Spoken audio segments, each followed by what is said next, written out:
드넓은 중국 대륙을 최초로 통일하고 만리장성이라는 거대한 유산을 남긴 위대한 제국, 진나라를 떠올리시면 어떤 이미지가 가장 먼저 떠오르시나요?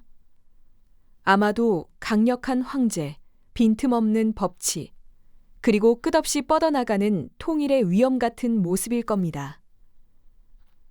하지만 이렇게 막강했던 진나라가 불과 15년 만에 역사의 뒤안길로 사라졌다는 사실을 들으시면 조금 의아하게 느껴지실 수도 있을 겁니다.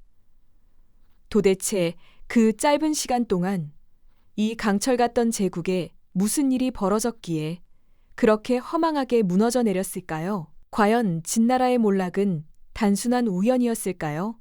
아니면 거대한 제국을 잠식했던 피할 수 없는 비극이었을까요? 저희는 오늘 이 미스터리한 진나라 몰락의 전말을 깊이 있게 파헤쳐 보려 합니다.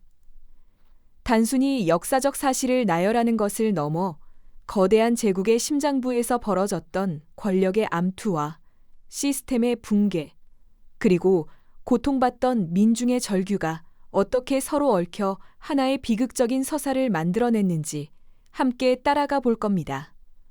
그 속에서 우리는 2000년 전의 이야기가 오늘날 우리에게 던지는 깊은 교훈을 발견하게 될 것입니다. 자, 그럼 먼저 거대한 제국 진나라가 어떻게 탄생했고 그 웅장한 서막 속에 이미 몰락의 그림자가 어떻게 드리워져 있었는지부터 살펴보겠습니다.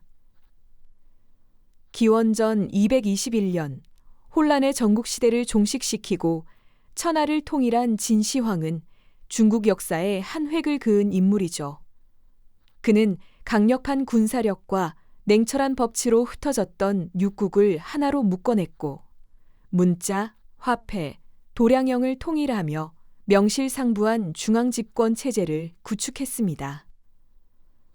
그의 위협은 실로 대단하여 진시황이라는 이름 자체가 최초의 황제를 의미할 정도였으니 그가 세운 나라의 위세는 하늘을 찌를 듯했을 겁니다. 수도 함양은 당대 최고 수준의 문명과 문화를 자랑하며 제국의 심장으로 우뚝 섰고 그 위엄은 타의 추종을 불허했겠죠. 하지만 이 웅장한 제국의 탄생 뒤편에는 이미 불안과 불만의 씨앗이 깊숙이 뿌리내리고 있었습니다. 진시황은 자신의 위협을 과시하고 제국의 안녕을 도모한다는 명목 아래 상상을 초월하는 대규모 토목공사를 강행했습니다. 북방 민족의 침입을 막기 위해 끝없이 이어지는 만리장성을 쌓아 올렸고 황제의 권위를 상징하는 거대한 아방궁을 건설했으며 자신의 영원한 안식을 위한 진시황릉을 축조하는 데 막대한 인력과 자원을 쏟아부었습니다. 이 모든 공사는 백성들의 피와 땀, 그리고 목숨을 담보로 이루어졌습니다. 끝없는 노역과 가혹한 세금은 민중의 삶을 벼랑 끝으로 몰아세웠고 고통 속에서 절규하는 백성들의 목소리는 점차 제국에 대한 깊은 원한으로 변해갔습니다. 여기에 더해 진나라 통치의 근간이었던 법과 사상은 제국을 강력하게 만들었지만 동시에 백성을 옥죄는 가혹한 족쇄가 되었습니다. 엄격한 법 집행은 사회 질서를 유지하는 데 기여했지만 사소한 잘못에도 가차없는 처벌이 내려졌고 백성들은 늘 법의 칼날 아래 두려움에 떨었습니다. 사상과 학문까지 통제하려 했던 분서갱유 사건은 지식인들의 반발을 샀고 이는 제국 내부의 지지 기반을 약화시키는 결과를 낳았죠. 겉으로는 철통 같아 보이던 진나라의 시스템은 사실 내부적으로는 이미 수많은 균열을 안고 있었던 겁니다. 웅장한 제국의 탄생은 곧 몰락의 그림자를 드리우기 시작했던 셈이죠. 과연 이 강력한 통일 제국은 내부의 이러한 불안 요소를 극복하고 영원히 지속될 수 있었을까요? 아니면 거대한 폭풍을 예고하는 고요한 전야에 불과했던 걸까요? 이제 제국의 심장부에서 벌어진 치명적인 권력 암투의 서막을 다음 이야기에서 자세히 들여다볼 차례입니다. 지난 시간 진나라가 품고 있던 깊은 균열들을 살펴보았죠. 겉으로는 견고해 보였지만 무리한 대규모 공사와 가혹한 법치로 인해 이미 내부가 고막하고 있었다는 사실을요. 백성들의 고통과 지식인들의 반발, 이 모든 것이 제국의 기반을 흔들고 있었던 겁니다. 과연 이 강력한 제국은 이러한 불안 요소를 잠재우고 영원히 이어질 수 있었을까요? 아니면 역사의 거대한 폭풍이 불어닥치기 직전에 고요한 순간에 불과했을까요? 이제 제국을 뿌리째 뒤흔든 치명적인 권력 암투의 소용돌이 속으로 함께 들어가 보시죠. 불로장생을 꿈꾸며 동쪽을 순행하던 늙은 진시황은 기원전 210년 사구라는 곳에서 예고 없이 숨을 거두고 맙니다. 그의 갑작스러운 죽음은 제국의 엄청난 파장을 예고했지만 당시에는 철저히 비밀에 붙여졌죠. 황제는 유언으로 장남인 부소에게 제위를 물려주라는 명을 남겼다고 전해집니다. 하지만 이 유언은 함양으로 돌아가는 황제의 마차 안에서 제국의 운명을 송두리째 바꿀 은밀한 조작의 대상이 되고 맙니다. 이 음모의 중심에는 진시황의 총애를 받던 환관 조고와 제국의 승상 이사가 있었습니다.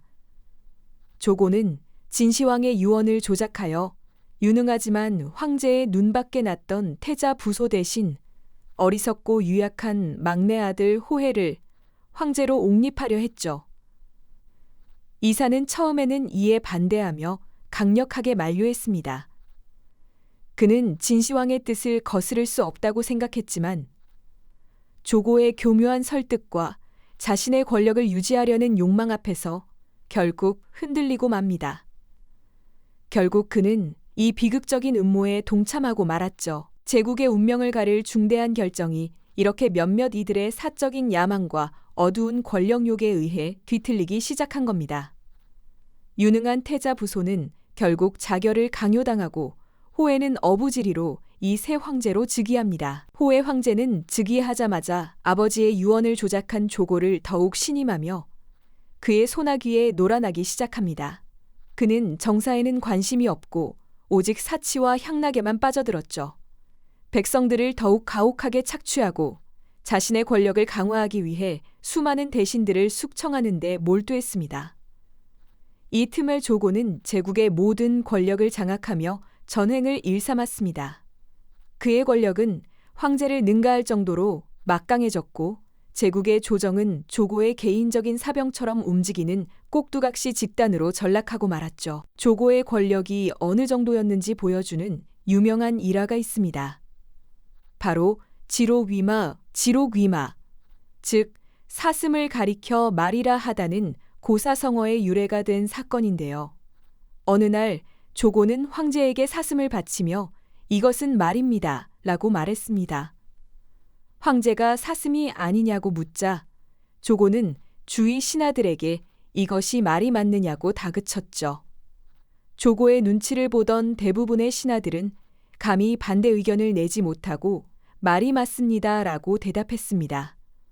하지만 용기 내어 사슴이라고 말한 소수의 신하들은 나중에 조고에 의해 가차없이 제거되었습니다. 이 사건은 조고가 황제마저도 기만하고 그에게 반대하는 자는 누구든지 숙청할 수 있는 절대적인 권력을 쥐고 있었음을 여실히 보여주는 비극적인 장면입니다. 제국의 조정은 이미 정상적인 기능을 상실했던 셈. 조고의 꼭두각시가 된 호해 황제와 그 호해를 조종하는 조고의 권력은 하늘 높은 줄 모르고 치솟았습니다. 한때 진나라의 통일 정책을 이끌었던 위대한 승상 이사의 권위는 날이 갈수록 추락했고 결국 그는 자신이 함께 꾸몄던 음모의 칼날에 의해 비참한 최후를 맞이하게 됩니다. 조고의 모함에 빠져 투옥된 이사는 온갖 고문 끝에 처참하게 난도질당하며 역사의 뒤안길로 사라지고 말았죠. 그의 죽음은 단순한 한 개인의 몰락이 아니었습니다. 제국의 핵심 통치 시스템이 내부의 권력 다툼 속에서 얼마나 쉽게 무너질 수 있는지를 보여주는 비극적인 증거였으니까요. 제국의 심장부가 이렇게 썩어 들어가기 시작하면서 진나라는 겉만 번지르르한 빈 껍데기가 되어버렸습니다. 황실 내부의 치명적인 암투는 제국의 기강을 흔들고 통치 기반을 송두리째 무너뜨리는 결과를 낳았습니다. 이미 거대한 균열을 안고 있던 진나라는 이제 내부에서부터 곧떠 터지기 시작한 셈이죠. 이러한 혼란은 결국 제국 전체를 집어삼킬 거대한 폭풍의 전조가 되고 말았을까요? 과연 이 어두운 그림자는 어디까지 뻗어나갈까요? 제국의 심장부에서 벌어진 치명적인 암투와 부패는 결국 그 그림자를 백성들의 삶 깊숙이 들이우기 시작했습니다. 황실 내부의 권력 다툼이 끝없이 이어지는 동안 진나라의 민중들은 이제 더 이상 버틸 수 없는 고통 속으로 내몰리고 있었죠. 통일제국이라는 거창한 이름 아래 백성들의 삶은 그야말로 피폐해져만 갔습니다. 만리장성이나 아방궁 같은 거대한 토목공사 현장에서는 수많은 농민들이 강제로 진집되어 온갖 고된 노역에 시달려야 했고요. 그들의 피땀 어린 노력은 제국의 위용을 쌓아 올리는 벽돌이 되었지만 정작 그들의 삶은 무자비한 채찍질과 굶주림 속에서 서서히 짓밟혀갔습니다. 가혹한 세금 또한 백성들의 어깨를 짓누르는 또 다른 짐이었죠. 수확의 대부분을 국가에 바쳐야 했고 심지어는 자식들을 팔아 세금을 메우는 비극적인 일까지 벌어졌습니다. 여기에 더해 진나라 특유의 엄격한 법과 사상에 기반한 법치는 백성들의 숨통을 조여오는 족쇄와 같았습니다. 사소한 잘못에도 가차없는 처벌이 내려졌고 연좌제는 한 가족 전체를 나락으로 떨어뜨리곤 했죠. 길거리에는 관리들의 감시가 삼엄했고 백시라도 법을 어길까 두려워 발소리조차 조심해야 했습니다. 이러한 폭압적인 통치 속에서 민중의 가슴 속에는 절망과 함께 깊은 분노가 차곡차곡 쌓여가고 있었을 겁니다. 그리고 마침내 그 쌓이고 쌓였던 민중의 분노가 걷잡을 수 없는 불길로 타오르는 순간이 찾아왔습니다.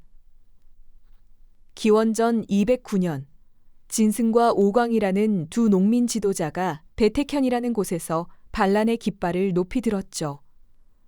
이들은 원래 변방으로 징집되던 병사들이었는데 폭우로 길이 막혀 약속된 기한을 맞출 수 없게 되자 큰 위기에 처했습니다.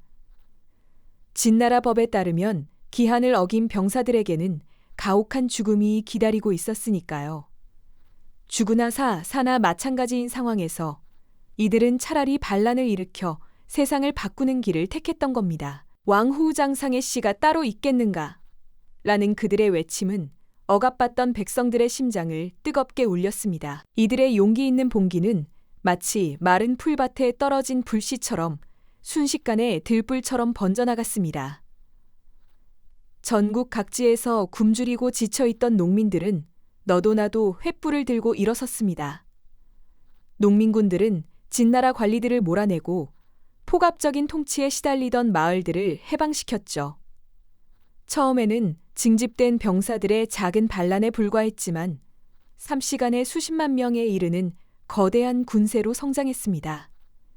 이들은 진나라의 수도 한양을 향해 거침없이 진격했고 그들의 함성은 제국의 심장부를 뒤흔들기 시작했습니다. 과연 제국의 통치 시스템은 이 거대한 민중의 분노를 막아낼 수 있었을까요? 사실 진나라의 통치 시스템은 이미 내부에서부터 고마 터지고 있었기에 이러한 대규모 민란에 효율적으로 대응할 여력이 없었습니다.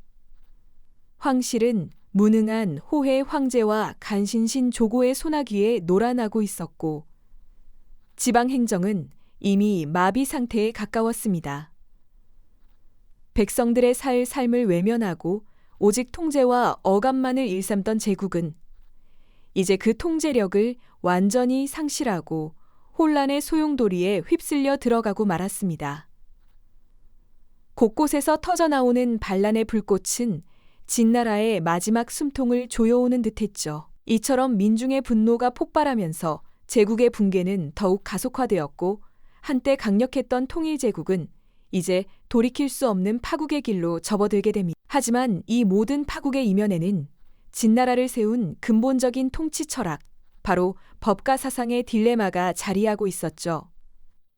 진나라는 강력한 법치로 혼란스러운 전국 시대를 통일하고 중앙집권체제를 확립했지만 그 엄격함과 효율성만을 맹목적으로 추구했던 법가의 논리는 결국 제국을 안에서부터 갉아먹는 독이 되고 말았던 겁니다.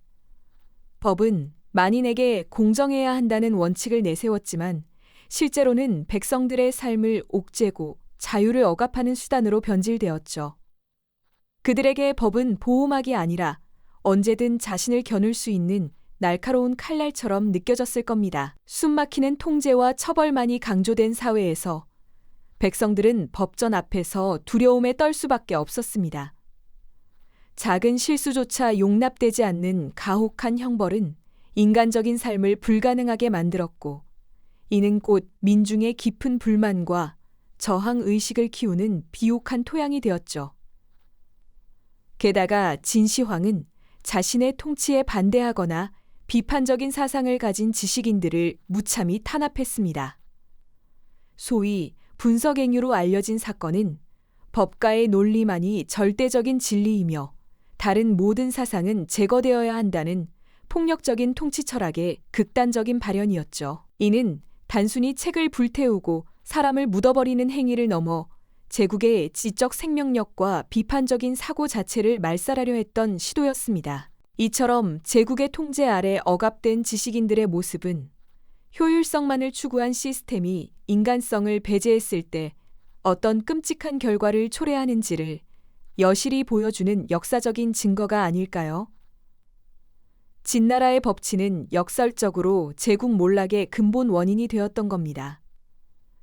강력한 통일의 기반이 되었던 법가 사상이 유연함과 포용력을 잃은 채 오직 강압적인 통제만을 일삼으면서 결국 스스로를 무너뜨린 셈이죠.